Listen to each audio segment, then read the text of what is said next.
body of knowledge itu hampir bisa diterapkan di semua tipe project. Nah, MK sebenarnya kalau diposisikan itu bagian dari project management ini, makanya dia bicaranya levelnya pada level konseptual, project time management, project quality management, kemudian procurement, project management, semua hampir. Bahkan maka kalau sesekali Anda buka webnya dari PMI itu mereka memberikan sebuah sertifikasi ya, itu sertifikasi internasional begitu kan, dan memang lagi-lagi ya bukan menakut-nakut, tapi itulah memang tidak mudah untuk mendapatkan sertifikasi dari PMI ini. Kalau lolos itu kita mendapatkan sertifikasi PMP begitu kan, Project Management Profesional. Di Indonesia ya, Indonesia itu versinya Indonesia adalah IAMPI. IAMPI itu Ikatan Ahli Manajemen Indonesia. Nah, gelarnya pun kalau sertifikasi ya hampir sama juga. Jadi kalau di PMI ya menyebutkan satu aja gelar PMP, tapi kalau di IAMPI itu ada stratanya, ada levelnya, ada yang muda, madya sampai ke utama. Kalau madya ya manajemen proyek madya, kalau utama ya jadi MPU, manajemen proyek utama begitu ya. Nah, PMI ini kiblatnya ke US ya, ke USA, tapi kalau di Eropa nggak ada. Sekarang yang sedang berkembang itu adalah versinya UK. Kalau di Amerika ada PMI, maka di UK ada PRENS2. PRENS2 dari teksnya adalah PRENS2 Ratu itu ya, PRENS2 itu PRINCE itu. Pak, bedanya apa? Nah, beberapa diskusi hampir sama ya, hanya beda rasa ya, rasa US atau rasa UK begitu ya, yang membedakan. Oke. Nah, masuk ke yang kelima ini, project time management. Oke. Nah, sebentar nih Pak, record dulu ya. Oke. Nah, definisi yang diberikan oleh PMI atau PMBOK mengenai project time management adalah dikatakan sebagai proses yang dibutuhkan untuk mengelola waktu sehingga proyek itu selesai.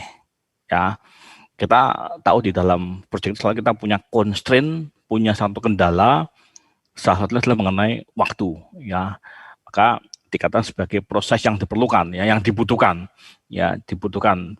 Di sini dikatakan required, bukan needed begitu ya. Jadi ini memang diperlukan sebagai syarat untuk mengelola waktu sehingga proyeknya selesai on time begitu. Nah, beberapa proses yang dilakukan apa yang di dalamnya begitu. Satu, define activities, ya, mendefinisikan aktivitas, kemudian menyusun urutan aktivitasnya, mengestimasi mengestimasi sumber daya aktivitas, kemudian durasi, kemudian menyusun schedule, lalu mengendalikan. Nah, ini yang ada di dalam prosesnya. Jadi prosesnya itu mulai mendefinisikan aktivitas. Kita mulai satu-satu begitu, ya.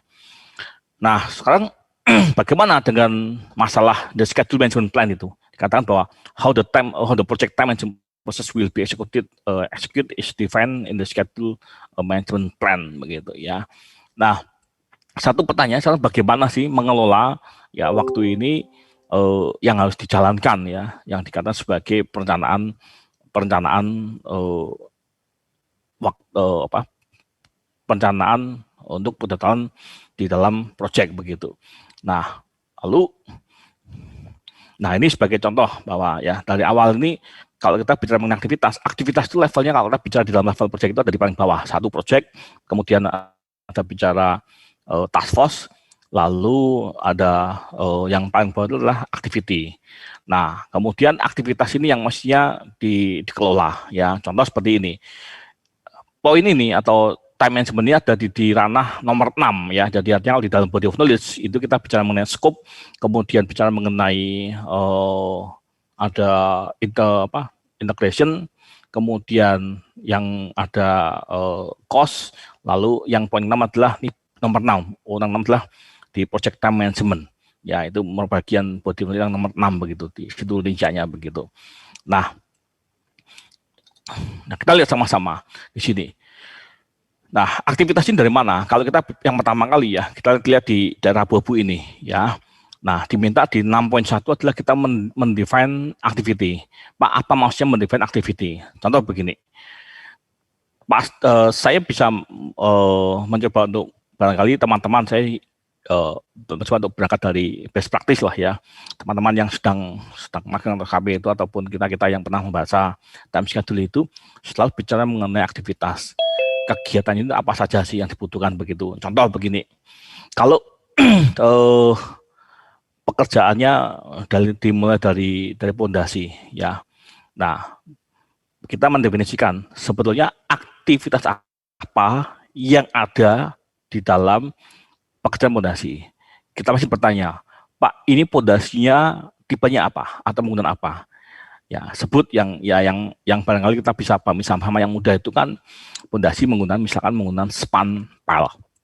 Span pile itu pondasi ditulisnya adalah SPUN pile begitu ya. Mengapa namanya span pile? Span pile adalah dari kata berangkat dari prosesnya di dalamnya ada proses spanning atau memutar ya, memutar artinya pondasi yang bulat yang seperti pensil itu yang tengahnya lubang itu adalah proses dari spanning yang menggunakan prinsip gaya sentrifugal ya.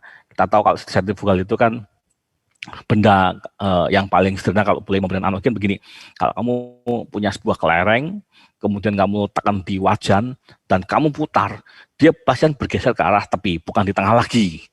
Nah, artinya kembali ke analogi ini, kalau di dalam proses pancang itu kan agregat ya, jadi molding yang dalam bentuk panjang itu kemudian sudah diisi dengan wire strand, kemudian diisi dengan beton, kemudian diputar, maka agregat yang solid agregat yang solid itu akan mengarah atau mengisi bagian tepi dari pancang ini. Yang tidak bisa mengisi dia akan tersisa di bagian tengah-tengah lubang ini. Jadi lubangnya itu bukan karena diisi dengan stick, tidak, tapi adalah karena proses diputar dengan menggunakan konsep sentrifugal. Nah, ketika bicara mengenai prakteknya di lapangan, bicara mengenai aktivitas ini adalah kita mesti berpikir kita mencoba untuk membreakdown. Ya, ini kaitan dengan di poin 53 Grid WBS atau Work Breakdown Structure. Item apa saja yang ada di dalam pekerjaan pondasi dengan span pile yang ada di lapangan begitu. Oke, berarti ada dua bagian besar. Yang pertama adalah bicara mengenai unitnya, mengenai produknya, yang kedua jasa pemasangannya. Ini berbeda, karena kalau kita berkontrak pun, kalaupun kita berkontrak, itu pasti akan dibedakan. Mana yang pengadaan unit dan mana yang merupakan jasa. Pak, bedanya apa? Kalau pengadaan, kita adalah beli batangnya, beli unitnya. Kita nggak beli per meternya. Tapi kalau jasa pemasangan itulah per meter yang terpanjang begitu. Itu yang membedakan antara unit dan pemasangan begitu. Nah, Pak, seandainya Pak, di unit itu kita menggunakan diameter sebutlah 24 meter. Ya, berarti kan kita itu bisa kita bisa memesan atau kita bisa melakukan order adalah normalnya kan kalau kita lihat mesti kalau mendesain atau menentukan panjang tiang itu kan kita based on desain yang mereka buat. Artinya mereka produk itu ada yang sudah standar, ada yang 6, 3, 6, 9. Pak, seandainya Pak, saya pesan itu atau saya pesan unitnya itu tidak mengikuti molding mereka, misalkan boleh nggak Pak, misalkan 10 meteran begitu, ya boleh-boleh aja, itu namanya special order begitu, tapi pasti akan ada sebuah perbedaan, ada extra cost, ya karena kan custom lah ya, kalau custom pasti lebih mahal begitu. Nah, itu yang ada di bagian pengadaan unit yang panjang begitu kan. Nah, kalau seandainya kita order 24 meteran, ya kita bisa opsinya 8 kalikan 3, yang bottom 8, middle-nya 8, up-nya 8 juga, 24 meter begitu kan. Ataukah boleh nggak Pak, misalkan nggak 88, tapi misalkan ya menggunakan yang paling bottom menggunakan 9 berarti masih sisa berapa? Sisa sekitar 15 kan, berarti 9, kemudian 8, kemudian 7, itu pun bisa, tetapi panjang dari panjang itu kembali pada perencana. Artinya kita dalam konteks saya bicara mengenai aktivitas yang dikerjakan. Oke, setelah itu butuh berapa lama sih Pak kalau misalkan harus menggunakan pancang spanpel sepanjang 24 meter itu berapa lama untuk produksinya? Jangan-jangan mereka juga kalau misalnya kita Pak kami punya stok ready stock itu yang panjang 8 apakah bisa digunakan? Oke, berarti kalau memang punya ready stock berarti kita bisa hemat waktu. Berapa lama durasi untuk pengiriman? Kita hanya memikirkan delivery-nya. Tetapi saat delivery itu apa yang diperhatikan? Oh Pak, berarti kita mesti membutuhkan info mengenai panjang tiang panjang supaya bisa diangkut truk begitu. Itu yang menjadi pertimbangan begitu. Nah, lalu setelah setelah tahu jumlah yang bisa diproduk, artinya berapa stoknya, kemudian juga kita bicara mengenai kesiapan pengiriman, lalu kita bicara mengenai sampai desain itu apakah bisa langsung dipancangkah atau masih ada proses berikutnya. Kalau seandainya Pak kami ingin memastikan dari owner, boleh nggak kami memastikan mutu betonnya saat di lapangan? Nah itu sah-sah aja, boleh aja. Anda boleh pakai hammer test untuk memastikan Anda uji. Tetapi lagi-lagi kalau Anda tanya Pak, apa hammer test itu apakah diperlukan? Kembali kebutuhan owner mau seperti apa? Ya saya katakan bahwa kata hammer test itu uji ada sebuah limitasi ya. Kalau kita nembaknya pas, dapatnya itu agregat, ya pasti dapatnya tinggi. Tapi ketika kita dapatnya beton, ya bisa jadi so-so begitu. Artinya sesuai dengan yang kita harapkan begitu. Jadi aktivitas kedua adalah kalau memang perlu uji, hammer Anda tuliskan. Jadi membreakdown kan satu pemesanan atau PO untuk unit pancang. Kedua pengiriman atau delivery ke site. Ketiga kita membutuhkan yang namanya UJH hammer test. Itu adalah bagian di dalam pengadaan begitu. Nah, setelah itu aktivitas berikutnya adalah apa? Pemancangan. Nah, pemancangan ini Pak, apakah tiba-tiba memancang? Tidak, tapi mesti butuh mob demo. Artinya satu ada aktivitas apa? Pengiriman alat untuk pancang. Nah, Anda tentukan, Pak ini maunya pancang hammer atau mau menggunakan jacking pile begitu kan? Oke, sama-sama anggaplah menggunakan jacking pile. Mesti kita memperhitungkan begitu. Berapa lama durasi untuk melakukan mob demo pengiriman alat ke lokasi begitu. Nah, sampai di lokasi ya at least sekitar 3 sampai 5 hari. Nah, tergantung jaraknya lah ya. Nah, setelah itu baru pemancangan. Nah, pemancangan ini tergantung Pak 1 hari bisa berapa meter yang masuk, kembali lagi bergantung juga pada jenis tanahnya atau kondisi existingnya begitu. Nah, kemudian setelah pancang kemudian ada lagi permintaannya, Pak kita mesti tes PDA Pak, ya PDA tes begitu kan, PDA tes ataukah menggunakan static loading test silakan begitu. Nah itulah urutan-urutan yang mesti kita setelah mendefinisikan di poin 61 kita mesti bicara di poin 62 ini urutan aktivitasnya. Nah kalau sudah bicara urutan aktivitasnya kita diminta di poin 6 poin minimal di poin 63 kita sudah bicarakan kebutuhan alatnya, kebutuhan mengenai juga tadi kebutuhan pancangnya. Baru kita bicara namanya poin yang ke-64. Kita estimasi berapa lama sih durasi untuk menyelesaikan total pekerjaan pancang ini. Nah, kemudian di poin 65 ini, kalau sudah satu item pekerjaan ini selesai, dari mulai mendefinisikan, membreakdown dalam sebuah urutan, sequence activities, kemudian mengestimasi, kemudian berikutnya adalah mungkin tidak kita itu mengerjakan yang lain.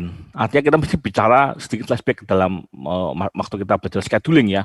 Kita mesti mendevelop schedule. Apakah semua produk pancang ini kita mesti tunggu dulu semua dikirim bekerja, ataukah kita bisa bertahap? Artinya, oke Pak, 2 pekan pertama saya akan kirim misalkan ya 20 atau bahkan 40 pancang, sambil Bapak jalan saya akan kirim lagi pada minggu ketiga begitu. Nah, itu dikatakan mendevelop schedule. Jadi yang dari poin 61 ini paling tidak dibalik atau behind the screen ini adalah kita mesti tahu urutan atau secara makro kita tahu cara bekerjanya sebuah aktivitas. Ya, akan sangat sulit kalau kita tidak tahu atau belum tahu atau kita belum mengenali bagaimana sebuah aktivitas bekerja. Ya, ini bicara mengenai metode pelaksanaan di lapangan begitu. Tetapi pada case yang lain, Pak, bagaimana Pak kalau misalkan pada kasus yang adalah mendefine aktivitas untuk pekerjaan balok precast pada jembatan, ya. Nah, kalau precast hampir tipikal lah, hampir tipikal polanya, ya. Jadi kalau di jembatan kita mesti akan belajar mengenai gelagar induk jembatan, ya. Gelagarnya banyak macam bentuknya, ada bentuk I, ada bentuk T terbalik, ataukah bentuk huruf I terbalik, ataukah umumnya ya I terbalik, I kemudian T terbalik, ataukah hanya tanpa sayap, tanpa kaki, ya, begitu, tergantung kebutuhannya, begitu kan. Nah, precast pasti akan dikerjakan di luar site, begitu, artinya dia ada offset dikerjakan di manufaktur kan. Nah, tapi prosesnya bersama, dia pasti butuh transportasi ke lokasi, kemudian hanya saja kalau girder itu tidak perlu tidak perlu panjang, tapi dia mengatakan di dalam kalau balok girder jembatan adalah utamanya adalah satu stressing, dua erection. Nah, itu saja yang menjadi backbone atau tulang punggung utama di dalam pekerjaan gelagar untuk jembatan. Tapi berikutnya Pak, apakah mungkin Pak, kalau misalnya gedung yang tadi ya, mengenai panjang, sekarang kalau di bagian upper strukturnya, upper structure begitu ya.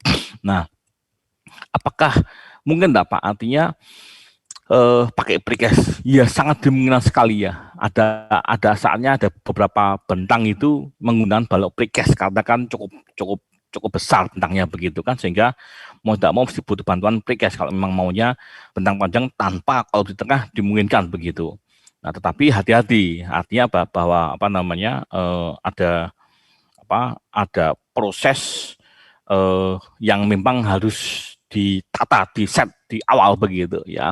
Nah, pertanyaan berikutnya, Pak, seandainya pun Pak, saya di dalam sebagai scheduler ini kan yang buat scheduler, Pak, apakah seandainya lagi-lagi waktu kita mendevelop schedule itu, apakah harapannya kan on time semuanya, tapi seandainya Pak, ada delay itu, apakah serta-merta kita boleh melakukan namanya rescheduling? Lah, boleh atau tidaknya mereschedule itu dilihat bobotnya dulu, berapa persen keterlambatannya.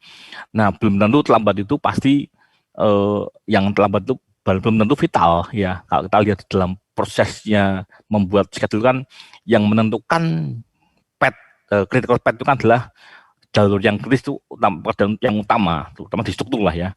Nah, boleh aja dilakukan sepanjang memang signifikan ya. Nah, ini bagian mengenai define activity ya.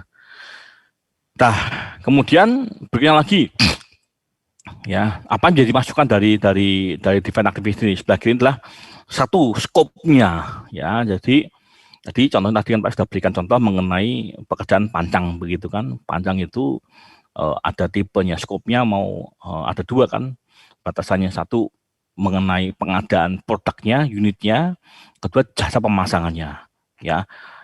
Yang kedua enterprise environmental factors ya. Nah, biasa kalau kita ngirim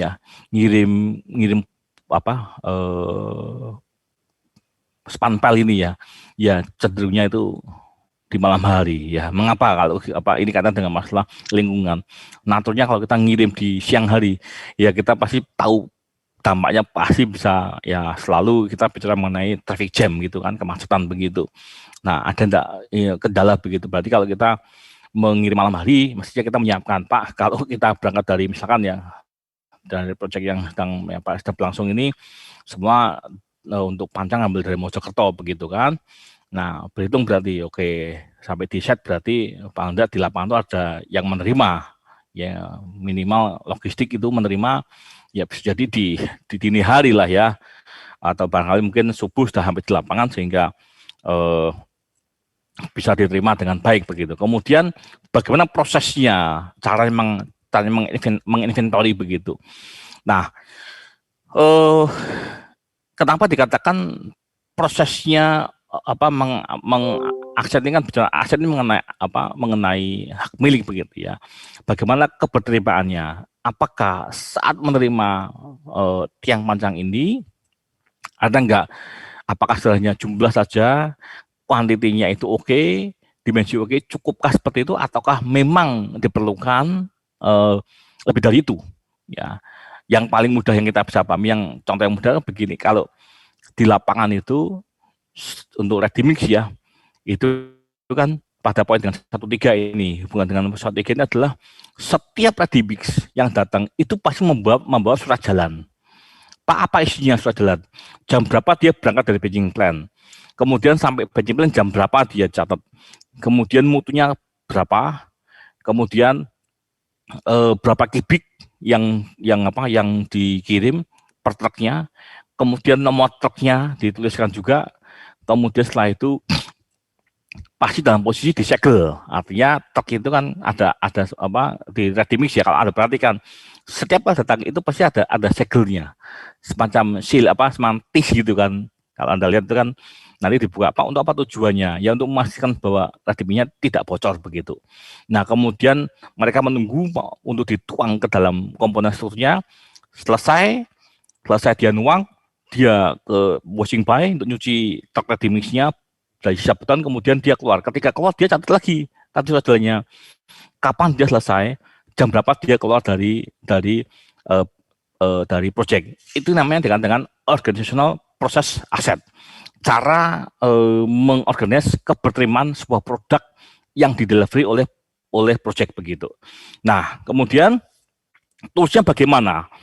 Aktivitas ini kan ketika sudah membuat schedule bagaimana caranya menjustifikasi gitu ya. Nah, contoh misalkan ya, kaitan dengan tools and teknik. Saya ambil poin di poin 24, expert judgment. Bagaimana kalau ready mix itu diterima di lapangan? Siapa yang berhak untuk menerima? Ya, apakah ya ada QC atau ada QA yang bertanggung jawab untuk menerima begitu. Nah, ini dikatakan sebagai expert judgment ya.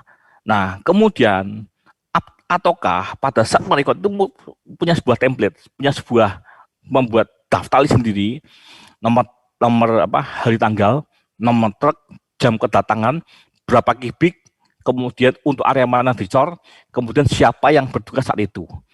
Itu boleh-boleh aja, artinya sebagai sebuah teknik untuk melakukan mengidentifikasi ya aktivitas yang memang sudah diproses based on dari di onsite begitu ya. Nah mungkin saja di dalam penerimaan aktivitas ini dikatakan ada juga cara lain sebetulnya ya. Bisa contohnya seperti ready mix, Pak, apakah semua itu truk ready mix yang datang itu haruskah diambil sampel untuk uji kekuatan beton? Ya kita kalau idealnya mestinya harusnya demikian, harusnya saya katakan bahwa, tapi kita bisa bayangkan kalau satu malam itu ngecor 100 kubik setiap truk itu 5 kubik, berarti kita punya 20 truk. Kalau setiap truk kita uji sampel 3 sampel, berarti kita membutuhkan setiap malam itu berapa? 60 molding. Ya, sementara kita kalau ngecor itu bisa jadi seminggu full ya. 60 molding per hari. Seminggu saja. Seminggu kita ngecor terus tanpa henti ya. Kita berarti butuh sekitar berapa? 60 kalikan 7. Berarti 420 molding. Pertanyaan siapa yang menyediakan molding begitu? Artinya ada sebuah proses sampling, ya kita boleh merolling, artinya tidak semua Pak, tapi misalkan setiap 50 kubik Pak, kita ngambil 4-5 sampling untuk uji kekuatan beton. Itu boleh-boleh aja. Sepanjang saya katakan ya, di RKS dituliskan begitu.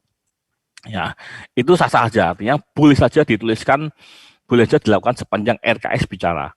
Maka hierarkinya kembali bahwa antara dokumen kembali, kemudian RKS dan BIG itu selalu akan menjadi sebuah basic untuk membantu untuk melakukan di bagian tools and techniques begitu.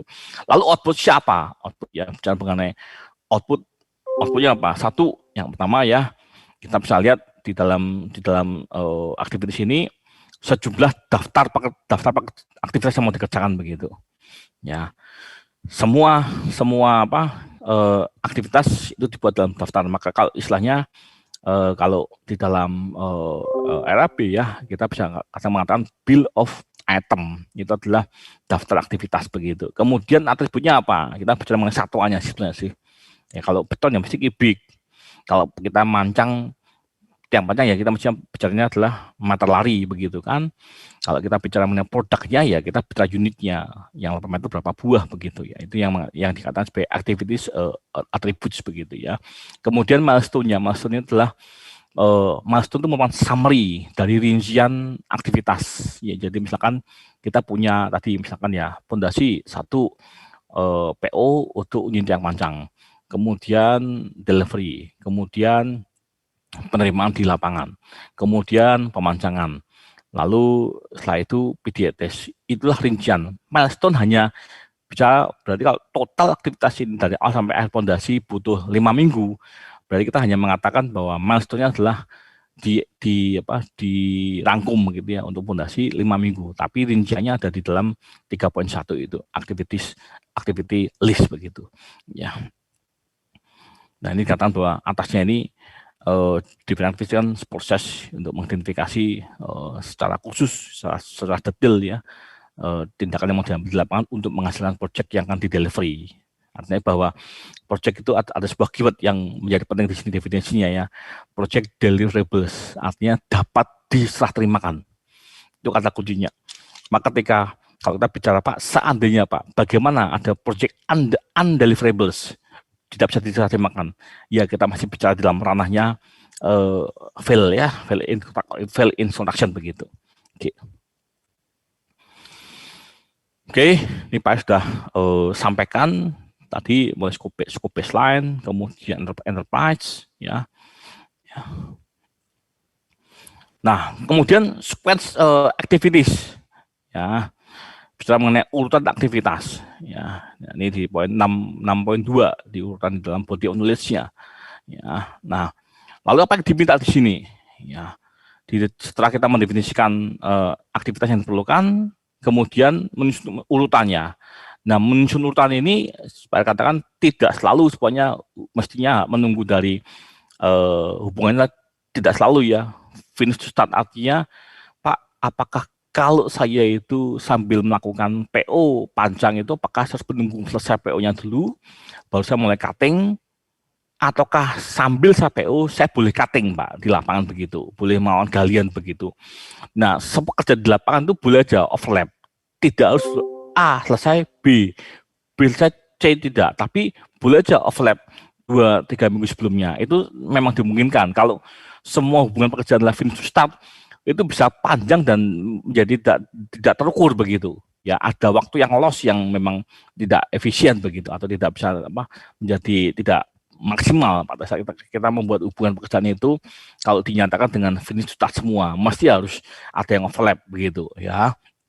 Nah, tapi ada sebuah catatan bahwa pada saat membuat urutan aktivitas, kita lihat sebelah kanan, project document update begitu ya, project document. Kata kunci di sini pada saat membuat aktivitas urutan aktivitas ini mesti kita lihat di dalam project dokumen ini bisa diisi dalamnya adalah mengenai satu dokumen perancangan. Kita mesti juga mau lihat, Pak, ini project ini itu dikerjakan dengan per paket pekerjaannya, ya per package ya, ataukah menggunakan gambar berjalan. Memang all paket tapi gambar berjalan Pak.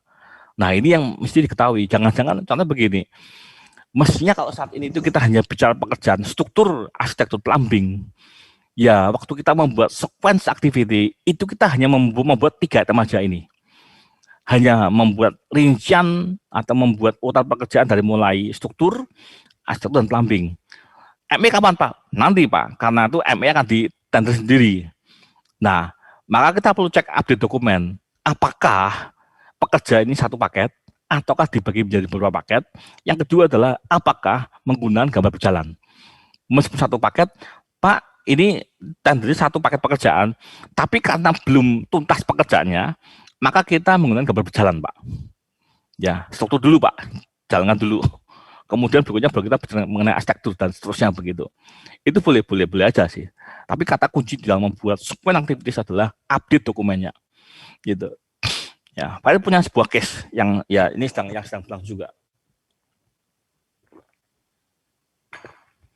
Ya, ini pekerjaan merevitalisasi bangunan cagar budaya di Kota Lama.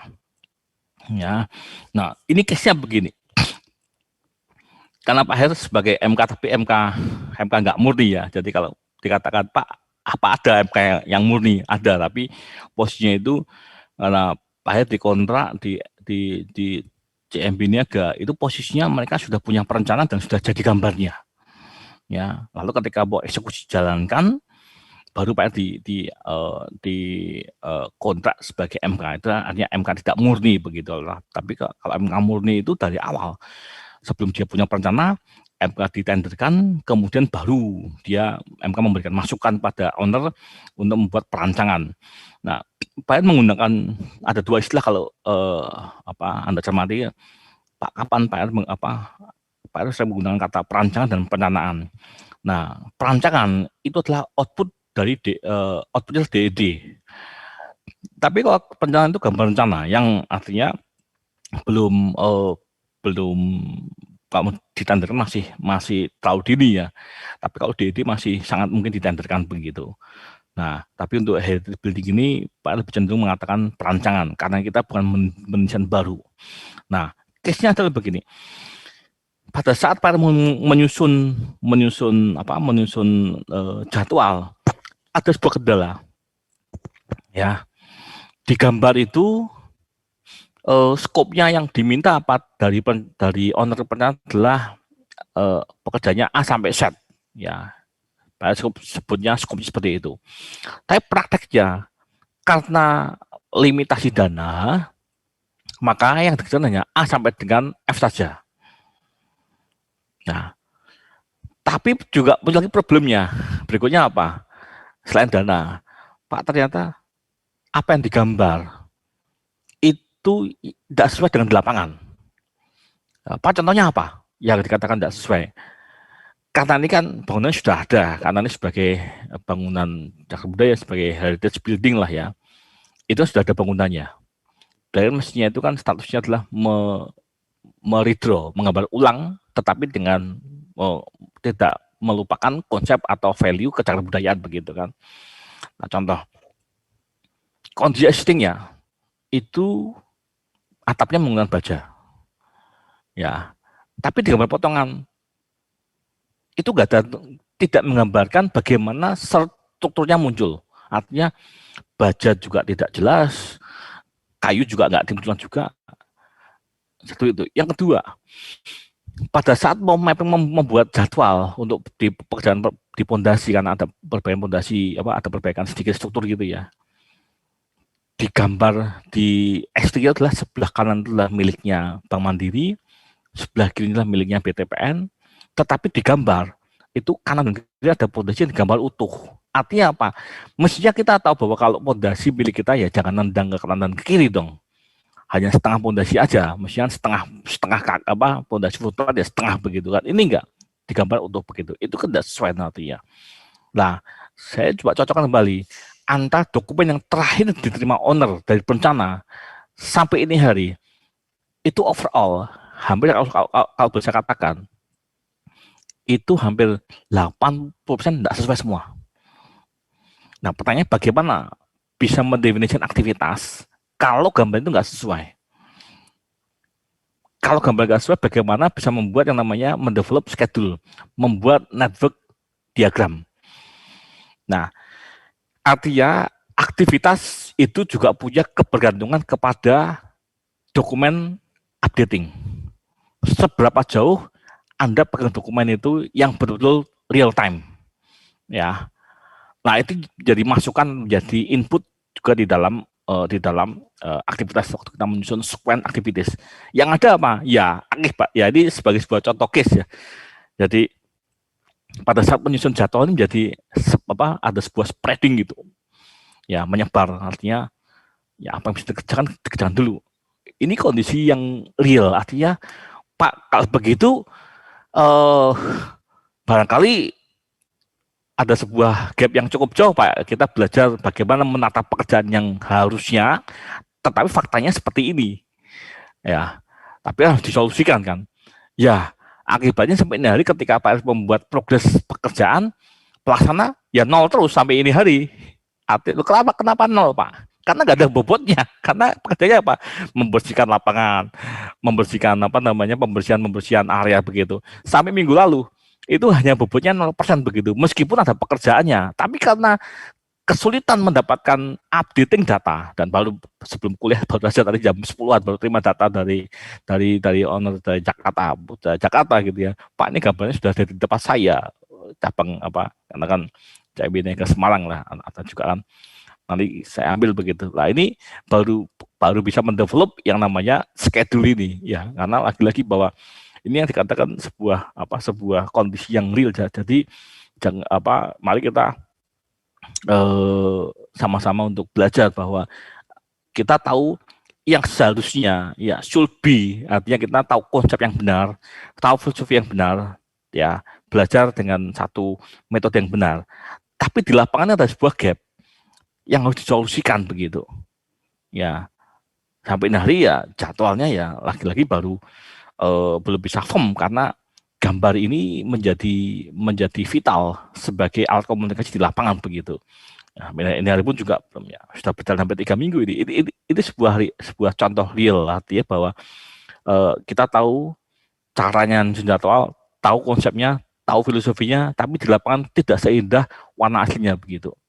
Ya, lalu bagaimana menyikapinya? Ya, mau tidak mau berkali-kali ya Pak menerbitkan yang namanya 1 RFI, Request for Information. Itu mau tidak mau seperti berlangsung posisi seperti sampai ini hari, barangkali sudah dua kali nih Pak menerbitkan yang namanya RFI, ya, Request for Information, untuk meminta untuk updating dokumen dalam kaitan pentingnya menyusun urutan aktivitas. Itu baru setelah 62 ketemu, baru bisa membuat apa, baru bisa mendevelop schedule. Itu urutan yang diminta di dalam PM Box begitu. Oke. Nah, ini rinciannya. Ya, jadi inputnya ketika membuat urutan aktivitas kita harus tahu dulu daftarnya apa ini yang ada yang harus dikerjakan. Lalu bicara apa satuannya, atributnya. Ya, atribut bicara mengenai satuan kan, bicara ya tadi tentunya kalau misalkan cat ya kita mesti bicara mengenai meter persegi. Kita bicara mengenai galian ya meter kubik. Bicara mengenai cor kita bicara meter kubik begitu. Kemudian yang lagi apa? Project scope statement. Nah, ini menjadi penting ya, saya katakan project scope statement. Ini pengalaman baru, artinya menjadi masukan juga ya. Belum lama ini ya baru saja selesai menyelesaikan perancangan ya, awal November ini baru selesaikan untuk perancangan di kantor OJK lah ya. Nah, hati-hati dengan 1.4 ini, artinya scope itu bicara apa sih? Kalau kita di dalam praktek ya, itu disebut dengan, ada yang mengatakan ruang lingkup juga ada, tapi juga ada yang mengatakan KAK, kerangka acuan kerja. Nah, di sanalah bicara mengenai skopnya. Apa skopnya, apa produknya. Contoh begini, di KAK dikatakan bahwa coding elemen bangunan dari unit atau dari bagian selasar dan bagian teras, lalu gedung utama, gedung A dan C. Nah, Pak contohkan seperti itu sebagai highlight bahwa skopnya itu hanya itu, selasar, teras, gedung utama A dan C. Ya, itu bagian coding. Tapi apa produknya, Pak? DDK atau hanya sebuah kajian?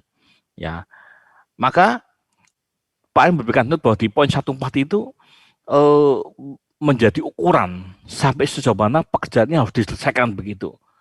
Karena kalau natur yang saya katakan bahwa begitu udah project, kita tuh kadang mengabaikan skopnya ini. Wah, pokoknya sudah biasa begitu aja. Tapi ternyata mesti kita perlu hati-hati lagi nih. Jadi apa yang menjadi skop itu mesti kita produk, kita hasilkan. Ya, dalam case yang kedua ini ya ada beberapa yang di luar skop. Artinya ya minta dan itu ya artinya minta produk lah ya, yang mestinya kita bicara itu nggak ada di skopnya. Tapi kalau begitu bagaimana? Apakah PR penuhi? Saya selesaikan. Sekalipun ya itu tidak menjadi skop kami dan tidak ada sebuah additional cost, tidak ada. Ya, tapi kembali bahwa kita sebaiknya ya bukan sebaiknya ya Pak hanya menghimbau ya, mari kita bekerja dengan cara ya dengan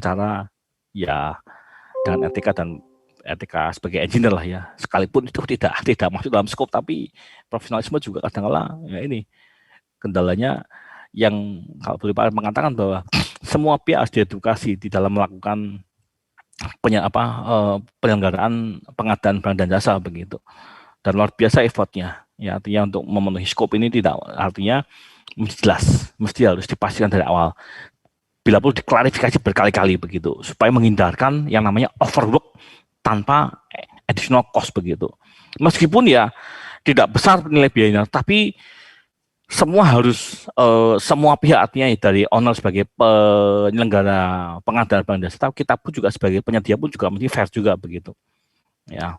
Lalu yang berikutnya lagi adalah prosesnya ya, Pak maksudnya apa nih prosesnya yang dengan sequence activities. Kalau kita bekerja pada swasta mungkin jauh lebih prosesnya lebih mudah ya, artinya dari ketika sudah selesai begitu ya, sudah selesai pekerjaan kita bisa membuat pengecekan, artinya misalkan bicara mengenai sebagai dari sisi pelaksana ya, Anda selesai bekerja, tiap minggu buat report, tiap bulan buat report, selesai, Anda bisa buat berita acara terima pertama, Anda minta cek sama lapangan, akan selesai masalahnya. Ini saya aja share pengalaman begitu ya. Ya, waktu Pak selesaikan itu sebelum mestinya 4 November deadline kontrak dari perancangan yang Pak selesaikan, nah tanggal 2 Pak sudah kirim ke Jakarta. Nah, prosesnya adalah seperti ini. Ya, dokumen diterima, itu nanti muncul yang namanya apa? Berita acara penerimaan dokumen pekerjaan. BA diterima, setelah itu nanti yang kedua adalah berita acara pengecekan pekerjaan. Pak, kalau perancangan itu ngeceknya pakai apa, Pak? Nah, ngeceknya ke KK tadi, ke scope tadi, scope of statement tadi, cocokkan satu-satu. Sudah begitu BA diterima, BA-nya keluar, masih lagi, klarifikasi lagi ini. Masih butuh mereka mau penjelasan lagi. Pak, maksudnya kalau di matriks atau di KK itu di poin A1 ini mana produknya, Pak? Padahal Pak sudah buatkan produknya, Pak contohkan setelah ini begitu. Contoh yang namanya KK seperti apa sih begitu. Nah, setelah klarifikasi nanti baru muncul. Kenapa? Nah, yang namanya apa? Surat persetujuan pembayaran, bahwa pekerjaan sudah diterima, sudah dicek, maka akan diterbitkan. Oke nih, bisa dibayar. Setelah itu masih melengkapi lagi nih. Kalau sudah ada surat itu mesti Pak merespon. Oke, Pak menerbitkan invoice.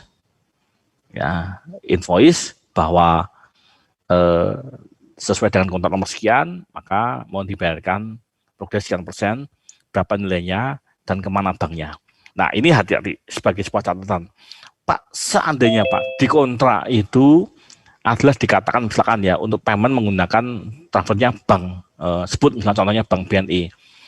Tapi si owner meminta, Pak, supaya cepat, boleh nggak Pak? Ada nggak rekening mandiri?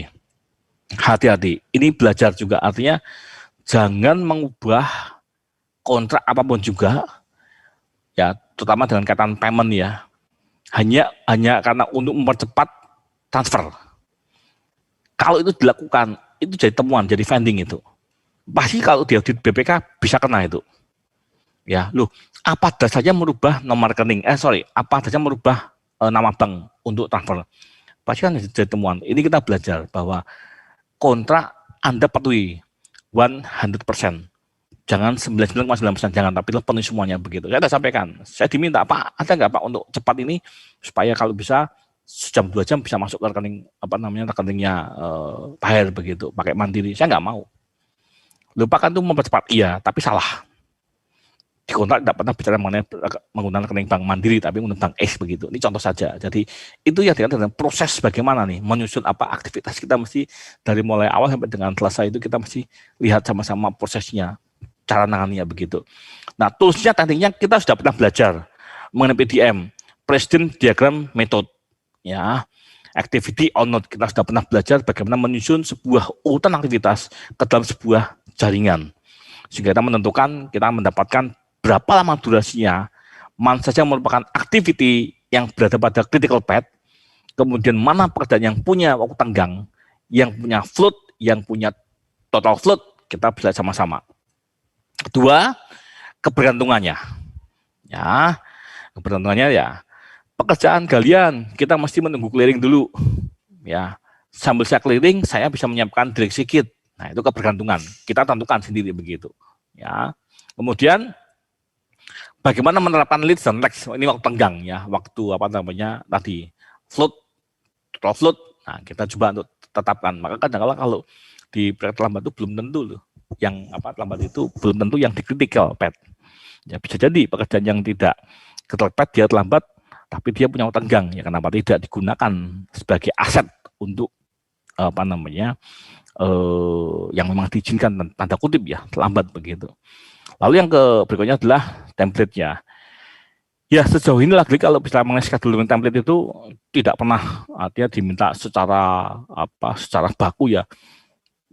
Pakai BDM, pakai CPM tidak pernah. Tapi yang naturnya dipakai ya Kurva S.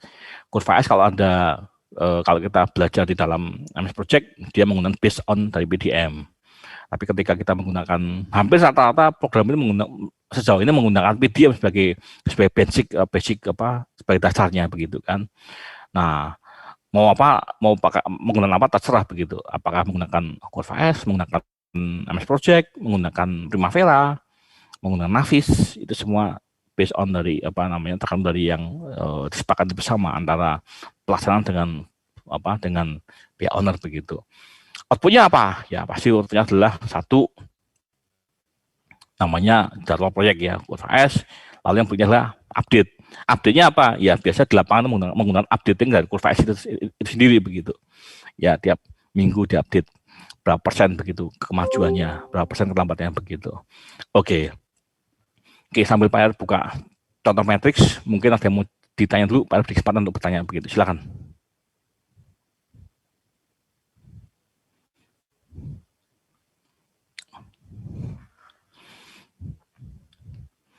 Adakah pertanyaan yang mau tanya, Pak? Ya, silakan Mike.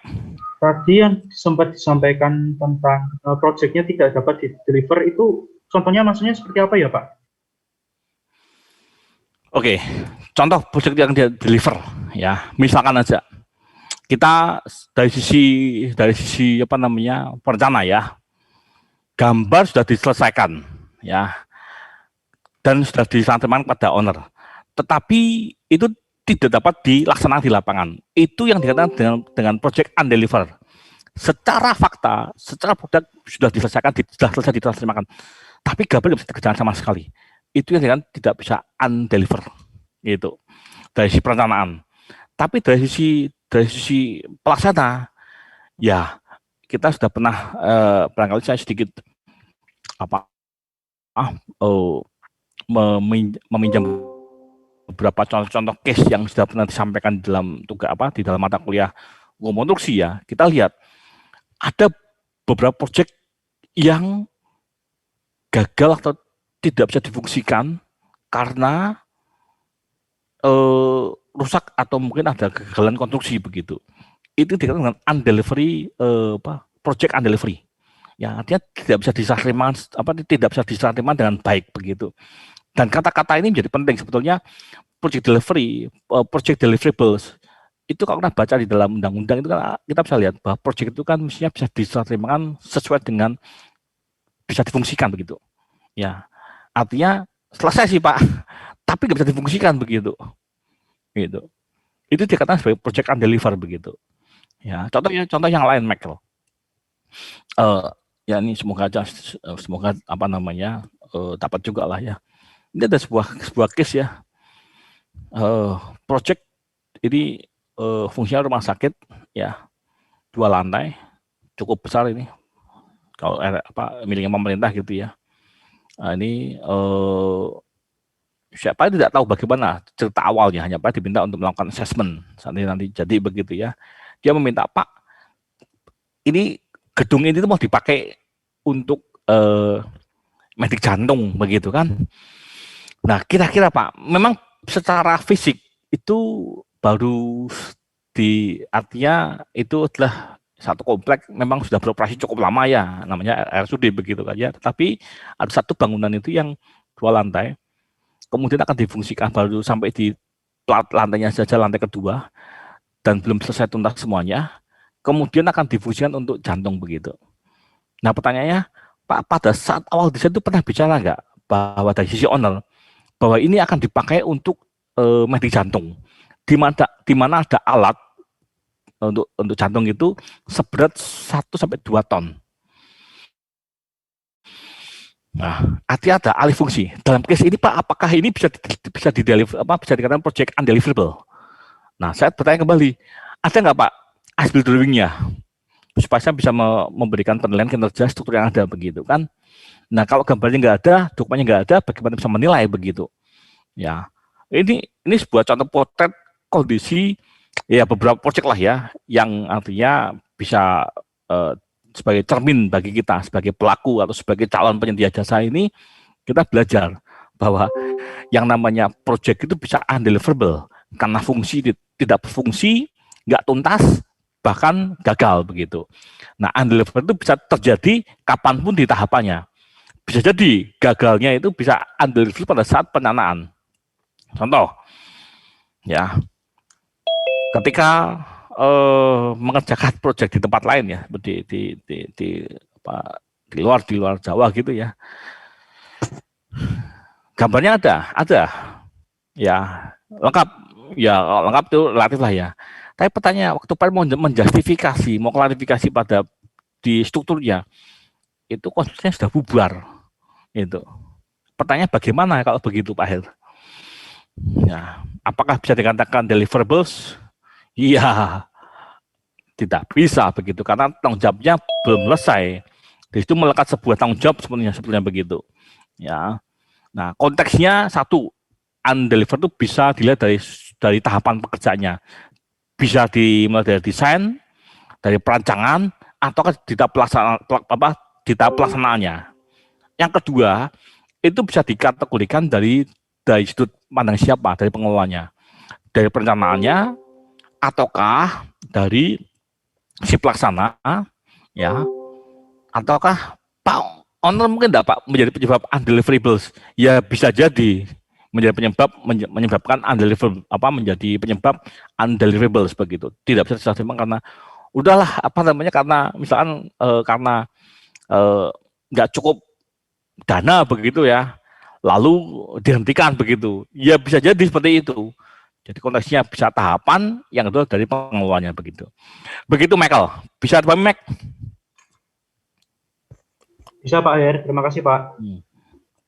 Nah, Pak mau sedikit cerita, yang namanya scope of statement. Ya, ini bagian contoh saja. Oke. Nah, Pak berbagi ya, lah ini. Pak coba untuk menerjemahkan dari KK yang bahasanya bahasa kontrak lah ya. Nah, sudah terlihat ya matriksnya ya. Gitu ya. Sudah Pak. Nah ya, nah kita lihat sini. Metrik kesesuaian produk dengan ruang lingkup KAK, kerangka acuan kerja begitu ya. Nah kita bisa lihat sini. Di lingkup ini adalah di kolom kedua itu adalah lingkup yang adop dari bahasa kontrak ya. Nah kemudian skopnya itu ada 4 bagian utama. Truss, bagian utama, sayap utara dan sayap selatan begitu. Ini produknya adalah kebetulan tugas Pak adalah sebagai untuk perancangan lah ya. Nah, lalu Pak bobot ini ya. Oh, bagian ini ada 4, ada sekitar A sampai dengan G ya. Ini adalah yang utamanya. Pengumpulan dan pengolahan data terhadap bangunan utama. Ya, yang B kajian jaga budaya bangunan utama. Kemudian yang C adalah ini dokumen perancangan. Yang D adalah ini melakukan evaluasi keterbudayaan. Yang E melakukan sidang TACB, TAB dan seterusnya. Yang F adalah proses pengadaan, ini mulai tender ya, yang poin tapi ini belum dilakukan ya. Yang G adalah berkala. Jadi yang poin G sebetulnya itu nggak pun ditulis itu seorang perencana, perancang itu pasti punya sebuah tugas yang melekat melakukan pengawasan berkala. Beda dengan pengawas dulu ya. Ini ada jumlahnya berapa kalinya itu pasti ada batasannya begitu. Nah, ketika Pak sudah selesaikan, ya Pak report begitu. Oh, survei lapangan untuk skop di bagian teras sudah selesai, utama sudah selesai, lalu yang siap utara sudah selesai. Ini telah saya. Apa buktinya? Nah, ini laporan 1, laporan A3 dan laporan 1, laporan A4 begitu. Ini produknya seperti ini, produknya begitu. Ya, semua PR mapping seperti ini, mappingnya. Kemudian ini dokumentasi foto. Oh, semua sudah tuntas semua. Ya, laporan A1, laporan 1, A3, Pak, kenapa ada laporan A3? A3 itu maksudnya itu ukuran tasnya, karena kan kami buat laporan, ada 3 laporan, tiap laporan ada lampirannya. Nah, bentuknya itu ada A3 dan A4 seperti yang Pak sama seperti itu. Kemudian contoh lagi, oh Pak, yang A3, identifikasi kondisi fisik bangunan, bagian teras dan utama. Nah, ini produknya begitu. Ini sebagai salah contoh bagaimana cara menerjemahkan scope of statement ya dengan hasil akhir yang akan dicapai, yang harus dipertanggungjawabkan begitu. Ini adalah seperti ini ya. Nah, contoh seperti ini laporannya ya. Supaya sekedar berbagi berbagi pengalaman saya yang sudah saya kerjakan sampai ini hari begitu ya.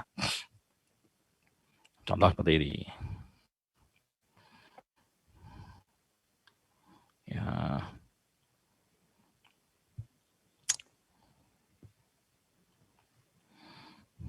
Nah, ini ya.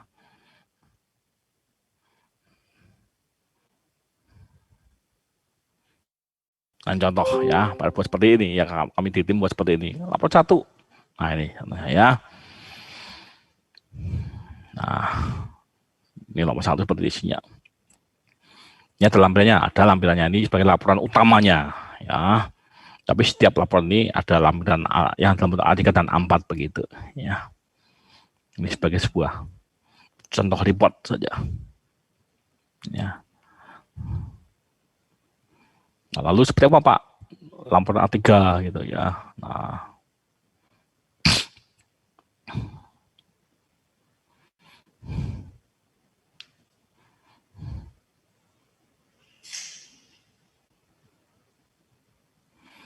sudah bicara, oh Pak ini A3-nya gitu ya, laporan A3 seperti ini ya, seperti ini.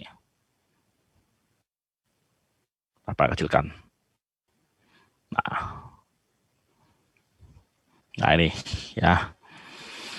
Nih contohnya di laporan utamanya sekarang lampirannya ya, karena ini kan A3 lah ya, sehingga ini A3.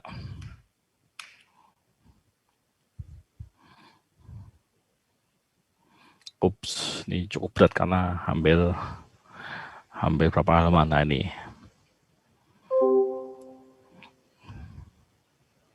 Nah ini contoh aja produk. Ya, jadi selalu kan seperti ini. Ya. Ya, tapi pertanyaannya Pak, apakah kalau desain baru seperti ini? Ya, kalau baru lebih mudah sebetulnya, karena ini kan barang ini kan dari rebuilding sehingga agak lebih rigid, lebih kompleks masalahnya, sehingga ada banyak laporan yang mesti kita sajikan. Ini adalah sebuah contoh, yang ingin berbagi contoh bahwa pekerjaan scope of study sampai dengan produk seperti apa jadinya, seperti itu. Begitu. Oke, ada yang mau disampaikan enggak? Ataukah pertanyaan dulu sampai di slide ini? Ya. Pak, saya mau nanya Pak. Oke, silakan. Saya mau menanya terkait sih Pak, time schedule Pak. Misalnya begini Pak, ada suatu case kan Pak, keterlambatan dalam proses pembuangan tanah gitu kan Pak. Ini Frederick ya? Iya, saya Frederick Pak. Oke. Dalam case-nya itu keterlambatan tuh pada saat pembuangan tanah karena ownernya tidak mau tanahnya yang di lokasi itu dibuang Pak. Oke. Sehingga kan kontraktor tanah nggak bisa menyelesaikan pekerjaannya, sehingga melewati deadline yang sudah ditentukan sebelumnya. Oke. Nah, kalau kayak gitu tuh yang kena didenda kan harusnya ada denda kan Pak. Yang didenda itu siapa ya Pak? Sementara kan kontraktor tanah tidak bisa kerja karena ownernya tidak mau tanahnya dibuang. Nah, gitu tuh gimana ya Pak? Oke. Nah, kalau bicara mengenai selalu kan Pak sampaikan, Pak buat dulu ya.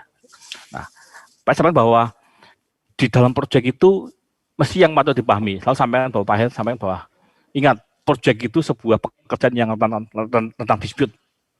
rentan konflik dan rentan klaim begitu ya. Ada sangat besar potensi untuk saling klaim dan sebagainya begitu.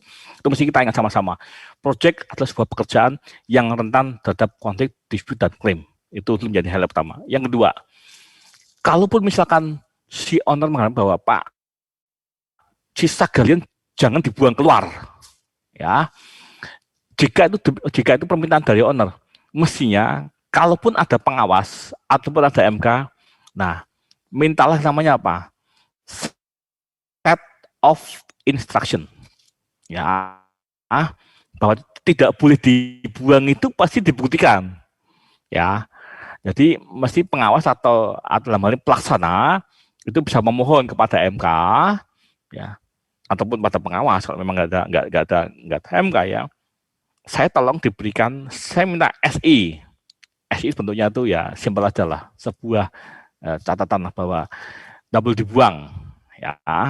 Nah, tetapi ketika sudah muncul yang namanya SI atau set instruction, itu mestinya kita bicara, Pak, inilah yang tidak ada untuk tempat menyimpan atau menimbun sisa buangan ini. Sementara kalau ditimbun di lapangan itu pasti bermasalah. Karena apa? Tidak ada tempat untuk mengalokasikan untuk menyimpan, menimbun yang namanya sisa buangan. Lalu bagaimana?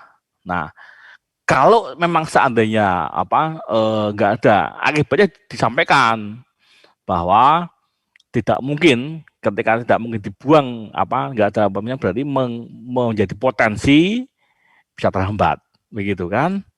Nah, artinya kalau memang menjadi hambatan, ada dampak keterlambatan. Nah, si pelaksana sudah ngomong dulu di awal, sudah memberikan satu reminder. Satu, minta SI. Yang kedua adalah meminta yang namanya minta satu solusi dari, kalau pelaksana sebenarnya kan hanya bicara mengenai Pak, kita minta solusi itu kan mestinya ya si pelaksana hanya tinggal menjalankan saja, tidak dalam konteks untuk tidak dalam konteks itu mengusul boleh, tetapi harus ada solusi, jadi tidak dibiarkan. Nah, kalau sampai delay bagaimana dendanya? Ya tergantung sih prosesnya sudah dilakukan belum, artinya sudah memberikan reminder belum kepada owner begitu. Kalau tidak ya sekali bahwa berhak mengajukan vita accompli ya. Boleh tidak, artinya boleh mengajukan mohon maaf, boleh mengajukan anulir. Kami nggak mau tidak, Pak, karena apa? Kami sudah minta set instruction dan tentunya sudah diterbitkan, ya boleh aja, tidak didenda begitu. Karena lagi-lagi bicara, Pak sampaikan bahwa jangan buru-buru bicara mengenai hak kewajiban kalau ada sebuah case di lapangan. Ya, root cause-nya itu pasti panjang akar masalahnya begitu. Saya contohkan, apa contohnya set instruction itu? Nah, contoh ini ya. Yang namanya seperti apa bentuknya, Pak? Nah, sudah saja. Ya, Pak berbagi, tapi tolong jangan di capture karena ini masalahnya sedang berproses ini. Pak yang berbagi yang Pak kerjakan begitu sebagai menambah kekayaan kita lah. Contohnya ini, ya, ini Pak sudah lihat ya untuk contohnya set instruction. Nah, nih apa instruksinya nih?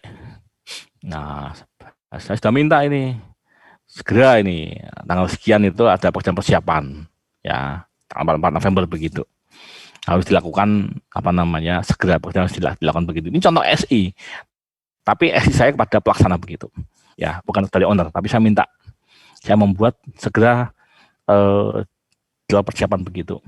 Nah, kalau SI nggak dikerjakan, nah tadi Fredrik, Pak, kalau begitu bagaimana dendanya begitu? Ya lagi-lagi lah, denda itu kan bicara mengenai dampak lah ya, ada nggak keterlambatan begitu. Keterlambatan itu bisa banyak ragam begitu, banyak root cause-nya begitu. Jadi jangan buru-buru untuk menerbitkan sebuah punishment begitu. Jadi karena kalau begitu kita buru-buru menjatuhkan punishment pada pelaksana, pasti jadi tidak enak. Artinya Nanti berikutnya pasti berhitung begitu. Anda dulu begini, saya begini, yuk kita berhitung pasti. Itu endingnya begitu ceritanya begitu. Jadi tidak selalu saya katakan, tidak selalu denda itu rupiah. Mungkin aja bisa dalam bentuk kompensasi waktu. Ya, perpanjangan waktu juga boleh-boleh aja itu sebagai kompensasi. Jadi nggak selalu dalam bentuk rupiah uang begitu. Itu mesti harus apa namanya, mesti harus berhati-hati begitu. Ya, itu. Gitu, Fredrik. Oke, terima kasih ya Pak. Ya, kasih. Oke. Input aktivitas ada jabarkan di dalam tadi slide yang sebelumnya gitu ya. PDM dan seterusnya, ini pun juga saya sudah sampaikan. Jadi ini rinciannya. Nah, kita sudah nggak asing dengan inilah ya, bahwa yang namanya PDM kita pasti bertemu dengan yang ini, ada aktivitas. Sekali bahwa tidak ada sebuah ketentuan bahwa Pak harus menggunakan apa CPM, tidak harus, tapi beberapa kalau menggunakan software ataupun bantuan tools itu rata-rata menggunakan PDM sebagai lebih mudah dipahami sebenarnya ini daripada CPM loh ya.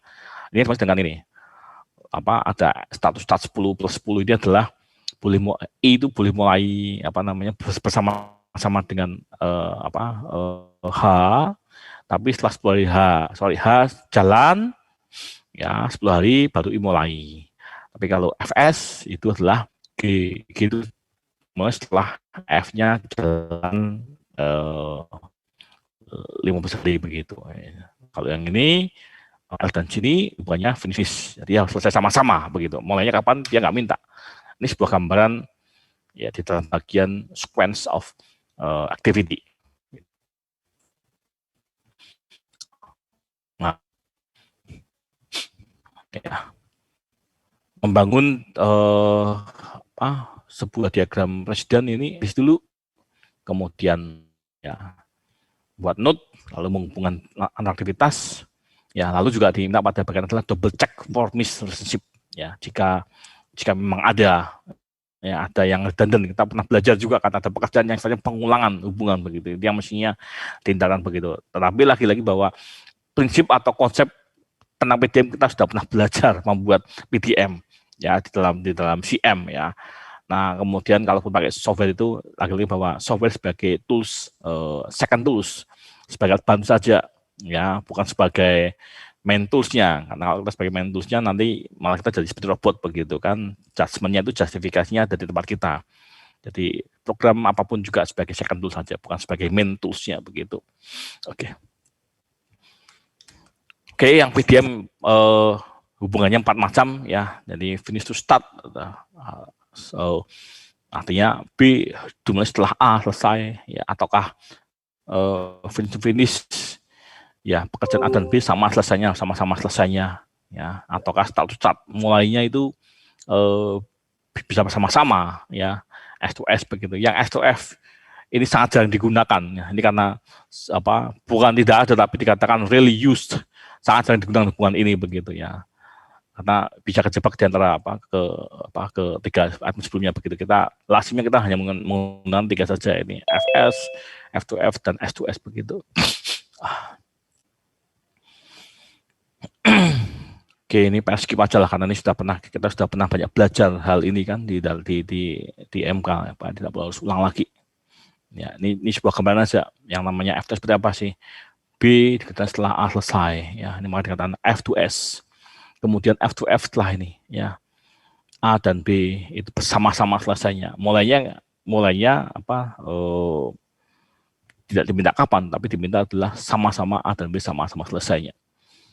Status start A dan B sama-sama mulainya ya, dan itu bisa jadi dilakukan di sangat dimungkinkan sekali.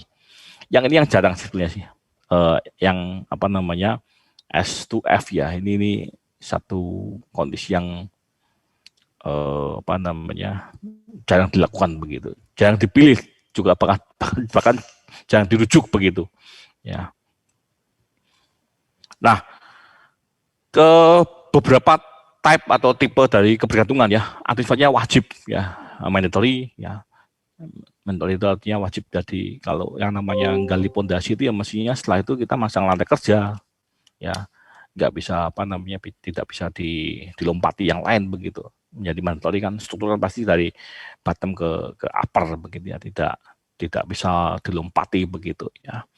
Nah, atau mungkin karena diskresi ya, ini diskresi ini seperti bahasa hukumnya ya, kalau kita pernah mengenal arti kata diskresi gitu ya.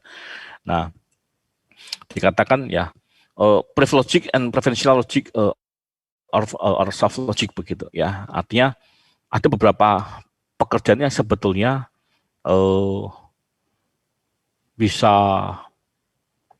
dikerjakan tanpa harus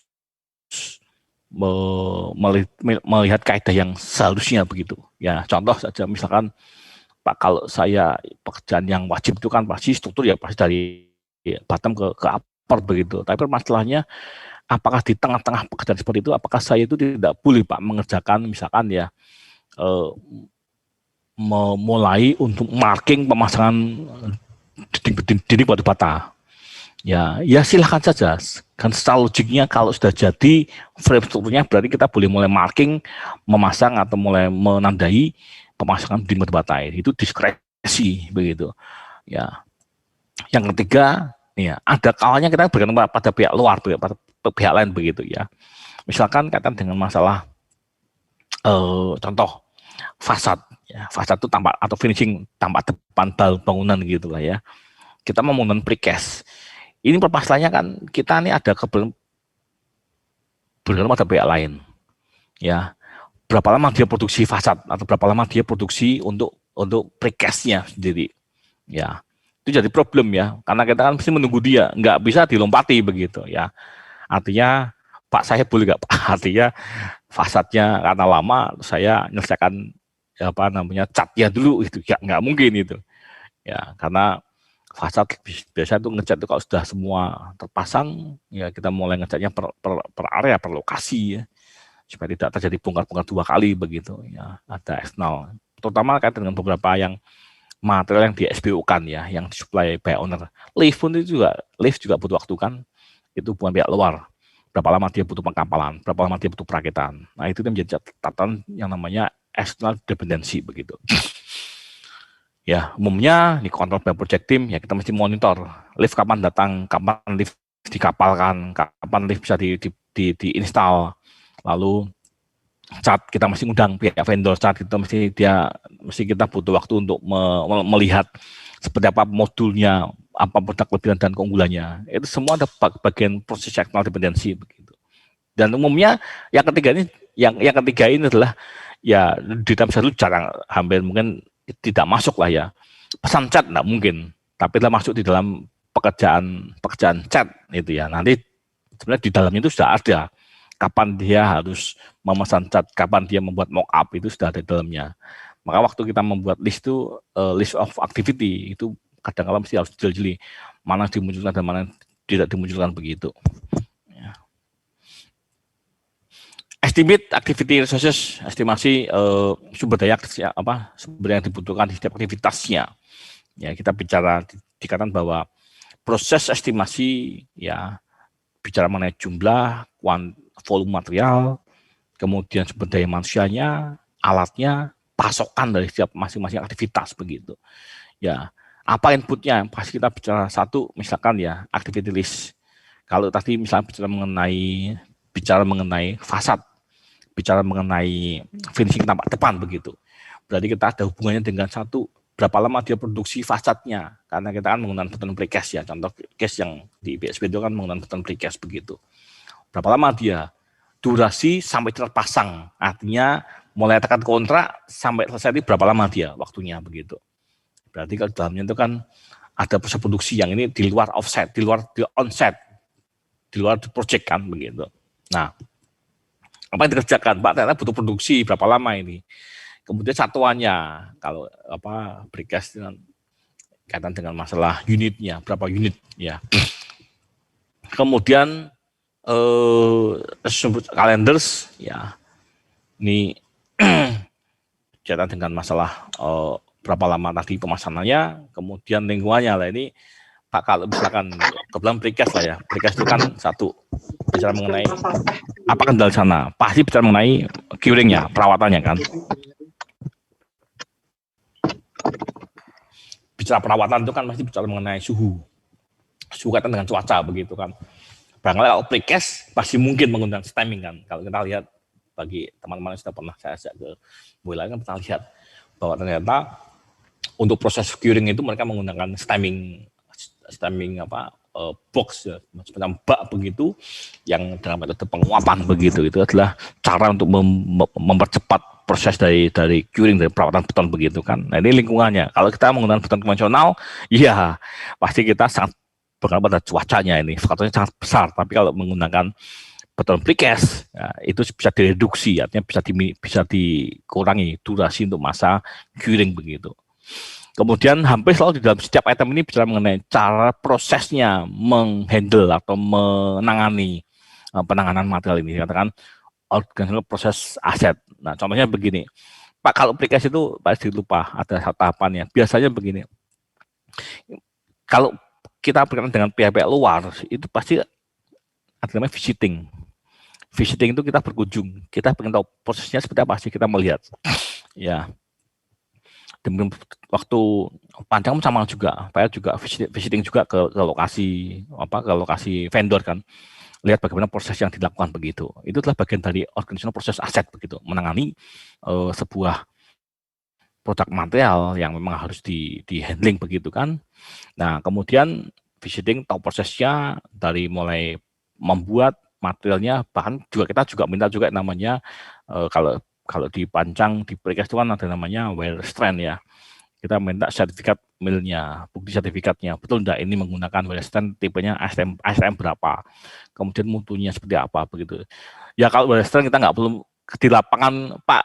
Kan kalau kita praktek kerja itu kan kadang diminta juga berapa budget yang digunakan. Kita minta uji lab begitu kan. Tapi kalau wear strength ya mestinya kata pre-stress lah ya. Artinya kan juga istilahnya menggunakan wear strength ya. Kadang-kadang kita hanya pada level cukup menunjukkan mil sertifikatnya sudah cukup, tapi kalau di lapangan berbeda, kita mesti minta uji tarik ya. Nah, tekniknya lagi-lagi kita bisa banyak cara sebetulnya kalau di dalam mengestimasi kebutuhan sumber daya manusia sumber daya ya bisa expert judgment kita misalkan dalam kaitan dengan sipil ya.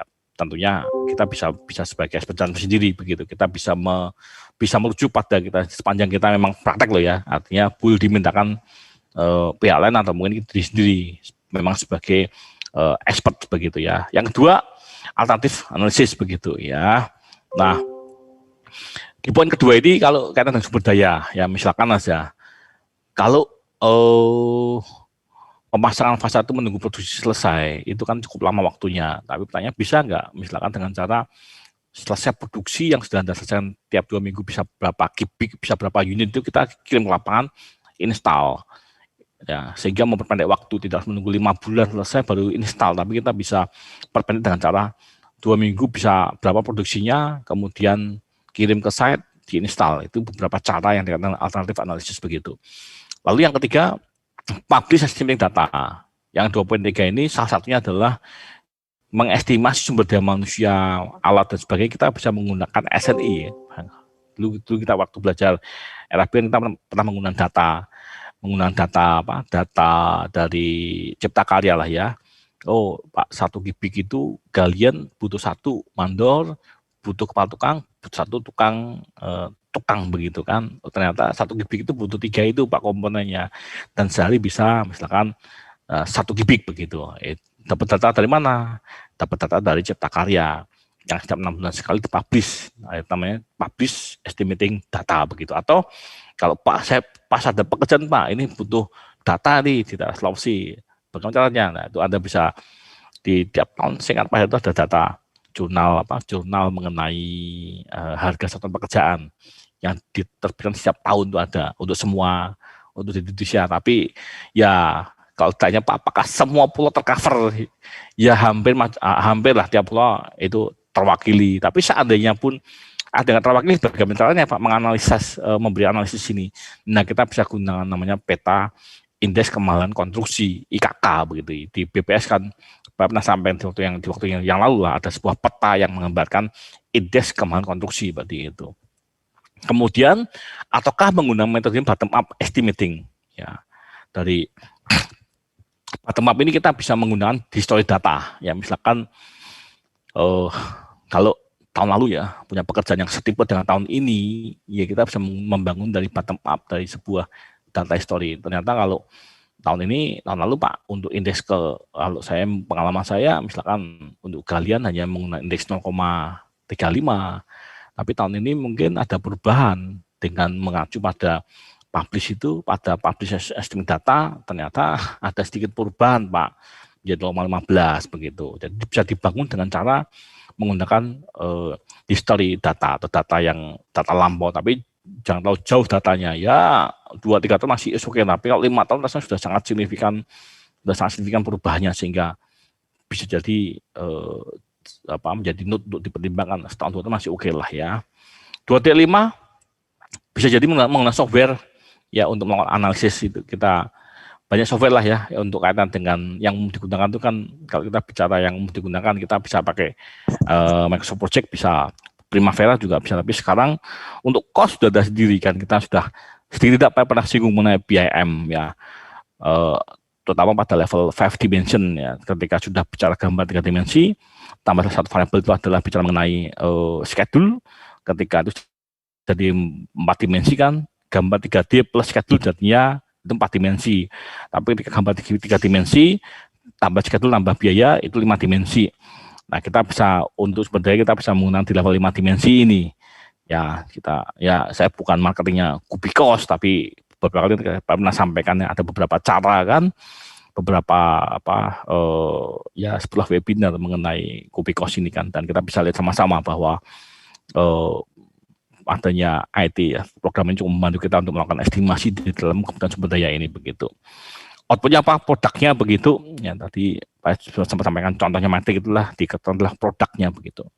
Ya kebutuhan sumber daya manusianya, sumber daya ini bisa waktu, bisa metode kerja, bisa alat, bisa quantity, volume materialnya. Lalu outputnya yang vital itu di poin 3.3 ini. Project harus selalu diupdate dokumentasinya itu. Ya mesti harus tiap saat diupdate. Jadi dari mana update-nya ya, pasti kalau terkaitan dengan time ini mesti kita update dari kurva S itu, apakah minus atau plus begitu. Nah, tahu minus dan plus ya kita mesti melakukan opnam pekerjaan di lapangan begitu. Setiap minggu kita opnam begitu. Tapi ketika terlambat kita mesti cari dulu root cause-nya apa sih. Ya, root cause-nya apa yang menjadi pertimbangan utamanya begitu. Jadi mesti kita lihat sama-sama. Jangan buru-buru bahwa terlambat ini pasti fatal. Tapi kalau sudah 5% juga mesti juga jadi warning begitu, karena begitu terlambatnya minusnya 6%, wah itu sudah luar biasa effortnya itu untuk mengejar tuh nggak kira-kira tuh usahanya untuk mengcover, untuk membuat pada posisi yang 0 itu tidak mudah begitu, effortnya luar biasa karena 6% itu cukup besar nilainya. Kalau misalkan aja proyeknya itu anggaplah 100 miliar itu ya, kita 6% terlambat berarti kita mesti terlambat rupiahnya itu berapa? Sekitar 600 juta ya berarti, betul ya? 6 juta ya, 6% itu ya. Nah, kita bisa bagaimana mengejar supaya bisa tercover ini, keterlambatan ini. Ya, karena kurva S itu bukan hanya bicara mengenai waktu, tapi sana rupiah juga berbicara. Dirupiahkan per hari itu bisa berapa ratus juta itu Anda harus bekerja untuk mengcover keterlambatan itu begitu.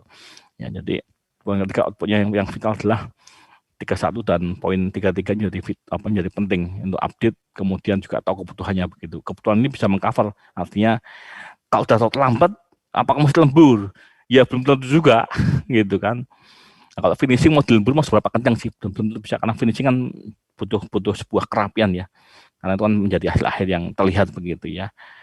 Tambah orang, apakah cukup nggak space-nya? Mampu nggak ruang kerjanya untuk nambah orang begitu? Belum tentu juga. Solusinya itu belum tentu. Ada banyak cara gitu ya. Ya, tahu sumber dayanya, tahu kebutuhannya, tapi ketika diupdate di dokumentasi ini cukup enggak space-nya untuk menjawab kelapangan kerja seperti itu. Gitu. Ya. Prosesnya ya sebagai berikut ya, dalam untuk mengestimasi sumber daya kebutuhan sumber daya setiap aktivitasnya. Ya. Di 61 kita lihat ya, defense selalu berangkat dari 61 defense activity, kemudian 6.3 estimate activity resources. Ya, kita mengestimasi kebutuhan setiap aktivitasnya. Ya, ada dua yang mesti dipertimbangkan. Satu itu mengenai lamanya atau durasinya. Lalu yang berikutnya mesti kita membuat sebuah entah list ataupun daftar begitu ya. Nah, di kanan ini dibutuhkan ya selalu project dokumen sebagai acuannya ya. Gambar, kemudian RAB, kemudian RKS ya. Nah, kaitan dengan sumber daya ini, kalau di dalam ilmu project management itu ada yang namanya khususnya untuk material ya, ada yang namanya MRP ya, di 12.1 plan procurements ya. Ini nyambung tadi di bagian chapter 12 mengenai pengadaan begitu kan. Nah, MRP adalah material requirement planning, bagaimana cara membuat penjadwalan kedatangan material ya. Ini ada sebuah bagian khusus yang bagian khususnya untuk di dalam mengenai material. Tapi kalau pekerja ada nggak? Pekerja sampai ini belum ada sih, dia belum menemukan sebuah metode, sebuah topik bahasan mengenai bagaimana membuat dia worker planning belum ada sih. Yang ada baru MRP material. Karena kenapa kok ada MRP? Karena ini bicara mengenai logistik, kemudian lokasi penyimpanan material, kemudian inventory, kemudian bagaimana caranya memangkas kelebihan material yang sudah yang ada di set begitu. Makanya menjadi bidang kekhususan, topik khususnya MRP begitu. Dan topik ini yang ya salah satu bimbingan Pak ada di situ sih, membahas mengenai MRP ini, bagaimana membuat schedule khusus di dalam mendatangkan material begitu. Oke. Oke, ini. Nah, ini adalah sebagai contoh saja rincian dari yang namanya breakdown atau rincian dari sumber daya. Ya. Project manager di sebelah kiri adalah bicara mengenai pekerjanya, dari mana asalnya, kemudian bagaimana infrastrukturnya itu bicara mengenai lingkungan. Tidak selalu kita bicara mengenai konteksnya, mesti hati-hati kita membaca ini ya. Jadi kalau kita bekerja dengan sebuah sistem IT, kita mesti memikirkan juga servernya di mana, gimana cara mengaksesnya. Atau kalau Pak boleh gambaran sebenarnya kan seperti ya BIM lah ya. Jadi siapa yang boleh mengakses sampai sejauh mana itu pihak yang terlibat itu boleh memberikan validasi, boleh nggak memberikan revisi. Nah, ini sebuah pola, sebuah struktur yang di-set dari awal ya, kan dengan waktu ya. Ya, hari ini memang yang baru coba itu yang di lapangan baru menggunakan BIM 360 untuk membreakdown atau manage ya kaitan dengan waktu ya. Flow-nya komunikasi tidak atau di BIM 360 ya.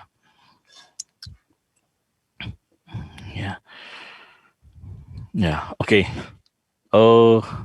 Sampai sini kira-kira ada yang mau ditanyakan dulu.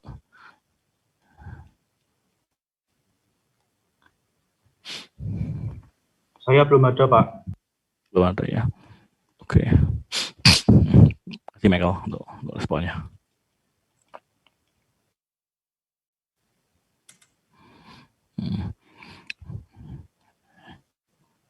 Ya, sebentar Pak Erno dulu. Tolong untuk absen jangan lupa ya disintak ya. Ini tanggal berapa? Tanggal 23 ya.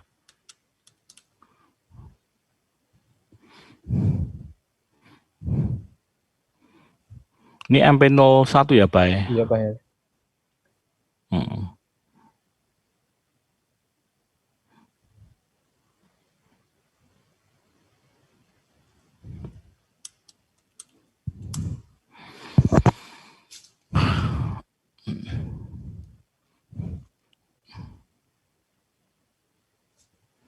Ya, oke. Sebelum Pak akhir di kuliah siang hari ini, barangkali saya minta Bayu untuk memberikan sebuah closing statement. Nanti setelah saya akan memberi sebuah sedikit penyampaian sesuatu lah. Silakan, Bay. Baik Pak, terima kasih atas waktunya Pak. Jadi pada perkuliahan siang hari ini, perkuliahan manajemen proyek membahas tentang project time management.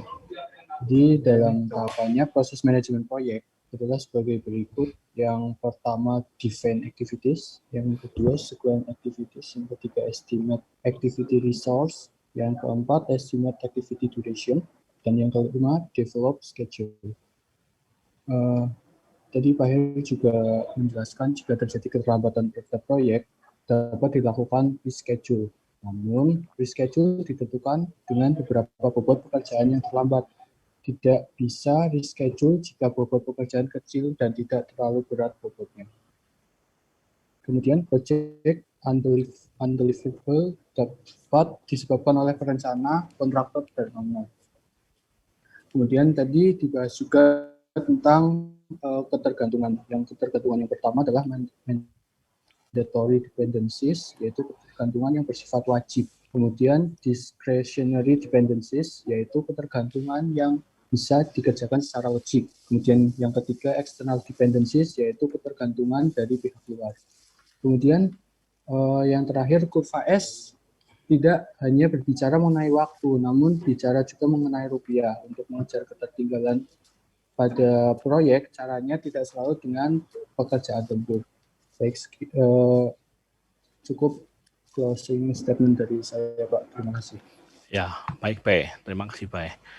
Ya, oke, baik, sedikit ya diskusi lah ya. Jadi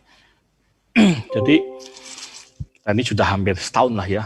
Ini kuliah dengan sistem online seperti ini seperti hampir ini juga masih dengan online lah ya. Nah, memang sangat besar sekali kendalanya ya. Satu, kita tahu bahwa secara infrastruktur server dan sebagainya itu pasti ada kalanya macet, mungkin juga sinyal juga tidak bisa maksimal, sehingga kadang-kala kuliah menjadi tidak maksimal secara kepenerimaan knowledge itu banyak sekali yang banyak constraint-nya. Ini masih harus dipahami dulu bersama-sama bahwa tidak menjadi maksimal itu bukan karena tidak mau, tapi karena kadang-kala kondisinya tidak memungkinkan begitu. Entah sinyal, entah juga kadang-kala server yang kadang juga bermasalah, juga ketersediaan media seperti ini hari juga selalu kan upayakan pada posisi selalu yang terbaik buat kamu juga buat kita semua begitu kan. Nah, berikutnya lagi ya, dengan kondisi seperti ini 6 setahun ya, yang yang masih online seperti ini menjadi banyak kendala. Nah, ini apalagi kalau misalkan ya mau belajar 2 bulan begitu ya. Nah, Pak nyinggung masalah juga semasa sisipan begitu ya. Pak sampaikan bahwa ini Pak memang dalam konteks harus edukasi begitu kan. Sedikit harus tahu bahwa histori atau sejarahnya semasa sisipan itu memang berangkat di tahun 2000-an lah ya. Sipil menginisiasi itu kan karena cukup banyak mahasiswa angkatan lama itu yang masih butuh perbaikan dan waktunya sudah hampir limit time, ada limit waktu dia harus selesai, kalau nggak kan dia mesti harus mengundurkan diri atau DO begitu, sehingga maka muncullah namanya kelas SU gitu kan untuk menolong mahasiswa yang sudah angkatan lama, yang sudah artinya ya waktunya sangat panjang, sudah hampir 6 tahun 7 tahun tidak ramu-ramu begitu kan, nggak kelar-kelar begitu, sehingga muncullah namanya semester kelas SU buat mereka. Tapi berikutnya diadop oleh universitas begitu menjadi semester sisipan. Nah, satu hal yang masih Pak kamu pahami, tapi dalam perkembangannya ide itu menjadi luntur begitu, artinya bahwa konsep bahwa marwahnya atau soulnya, jiwanya itu bukan bergeser begitu. Maka di dalam beberapa kali kesempatan Pak sampaikan bahwa hati-hati ya, bahwa semester sisipan ini bisa jadi bumerang ya. Bumerangnya apa? Tanda kutip akan yang pertama adalah mau tidak mau akan secara naturnya, secara Arafiah itu kan naturnya itu kan begini, karena kamu sudah membayar mahal. Sispan itu kan bayar UKP-nya setengah kalau masalah ya, betul ya. UKP-nya setengah, SK-nya penuh kan, begitu kan, yang harus dibayar begitu kan. Nah, seringkali justru Pak dengan lugas Pak sampaikan bahwa menjadi disalahgunakan itu karena ya tanda kutip Pak sampaikan juga file pada kamu. Akhirnya Pak menjadi ajang, ya tanda kutip ya menjadi ajang itu begitu untuk cari duit dari situ begitu. Pak maksudnya apa? Ya akan ada satu kondisi bahwa mata kuliah yang diampu itu dikondisikan akan diciptakan akan ada yang mengulang di sisipan begitu. Nah ini yang fatal begitu kan. Nah Pak harap mari kamu apa namanya Pak harap ada sebuah awareness, sebuah kesadaran bahwa seyogianya menolong memang menolong masyarakat tidak harus dengan sisipan, tapi bisa di masalah reguler. Tapi prakteknya akibatnya apa? Menjadi ajang tanda kutip fair aja lah. Pak juga nggak sampaikan begitu. Menjadi ajang buat artinya menjadi ajang begitu, mencari sumber lain, tapi dengan cara tadi itu diciptakan begitu. Itu jadi nggak benar begitu. Dapat membuat analoginya. Coba misalkan ya saya sebut misalnya Michael ujian SIM. Kalau Michael ujian SIM reguler, Pak saya ini sudah ujian ya Pak Hel ikut ujian SIM, sudah 1 kali gagal ya atau mungkin 2 kali itu nggak lulus, terus kan ditawari ya oleh seorang begitu oknum gitu ya, mau enggak ini ada jalur khusus begitu kan. Nah otomatis Michael menjadi interest nggak kalau seperti itu? Iya Pak. Ya, begitu sama, kondisi sama. Coba kamu perhatikan. Kalau kamu lihat distribusi nilai di sisi pandang reguler, nanti 95% PR pasti kamu bisa lihat, pasti akan baik semua di sisipan. Betul nggak, Michael? Ya Pak. Halo, Mike. Ya kan? Nah itu loh, mari Pak menggugah kamu sadar bahwa mulai jangan membuka celah, membuka peluang ya ada sebuah tanda kutip ya transaksi transaksi nilai dengan cara Spanino ya, atau yang kedua jangan belajar juga ya, jangan jangan terjebak dengan kondisi yang seakan-akan itu membela hak kamu begitu ya. Pak sampai jujur aja begitu ya, itu tidak mendidik namanya begitu ya. Pak akan mengatakan bahwa misalkan ya, ini contohnya, misalkan di dalam sebuah kegiatan itu ya, kalau saya ada kepentingan, pasti saya perjuangkan, saya ada kepentingan. Tapi kalau nggak ada kepentingan, ngapain begitu? Kayak itu loh. Nanti hati-hati dengan Pak himbau. Mari kita ini belajar, tolong Pak dengan sangat berproses lah dengan benar begitu ya. Jangan mau hanya sesaat saja mendapatkan sesuatu dengan cara tidak benar. Pak juga dengan sepakat seperti itu. Hati-hatinya kami ini karena dampaknya itu besar begitu. Ya, jangan dikira dengan sisipan itu menjadi maksimal. Saya berani memberi sebuah statement lah. Tidak maksimal nggak dari situ. Ya, maka jangan membuka celah. Ya, kalau memang tidak perlu, nggak usah. Saya pasti minta belajar dengan proses yang benar. Ya, jangan potong kompas. Ya, itu aja yang mau Pak sampaikan. Jadi mesti ada sebuah aware. Saya membangun sebuah kesadaran. Kalau memang bila perlu nggak usah begitu, simpan diadakan begitu ya. Sekali lagi bahwa jangan artinya begini, membuka celah ya, artinya ya terus terang begitu. Saya sampaikan bahwa itu menjadi ajang cari duit tuh, saya sebut begitu aja. Ya uang aja tuh menjadi ajang begitu aja sih. Jadi mohon dengan sangat ya, mari kita berproses dengan benar begitu. Komplain boleh, tetapi sepanjang hati-hati. Artinya apa esensinya, apa kontennya, dan apa benefitnya, apa maknanya mesti kamu dapatkan begitu. Ya, jadi kalau boleh katakan, tetapi lagi-lagi ya dengan cara apapun juga ya, artinya berproses itu kalau memang mentalnya mohon permisi bicara ya. kalau mentalnya itu sudah menjadi, kalau kita lihat di beberapa media massa dan sebagainya, memang sulit. Kalau mentalnya sudah mental koruptor apapun juga sulit begitu diubah. Maksudnya mari yang mengubah adalah diri kita sendiri, yang belajar dengan benar, proseslah dengan benar begitu. Jangan mencari mudahnya. Berkali saya sampaikan kan di dalam perkuliahan, berproses dengan benar. Ya, kalau kamu benar prosesnya dengan benar, hasilnya juga pasti mendekati yang benar juga lah begitu. Itu aja yang Pak mau sampaikan. Terima kasih Pak sudah diorganisasi di siang hari ini. Jaga kesehatan. Kita nggak tahu ini masa depan apakah masih bisa offline atau online, kita nggak tahu juga. Tapi kita berharap bahwa Pak berharap dan berdoa selalu buat Anda semua, semoga diberi kesehatan dan tetap beraktivitas sebagaimana mestinya, hindari kerumunan ya. Jadi jangan menimbulkan ya klaster baru lah ya. Kalau nggak penting nggak perlu tidak harus berkumpul begitu. Begitu. Terima kasih.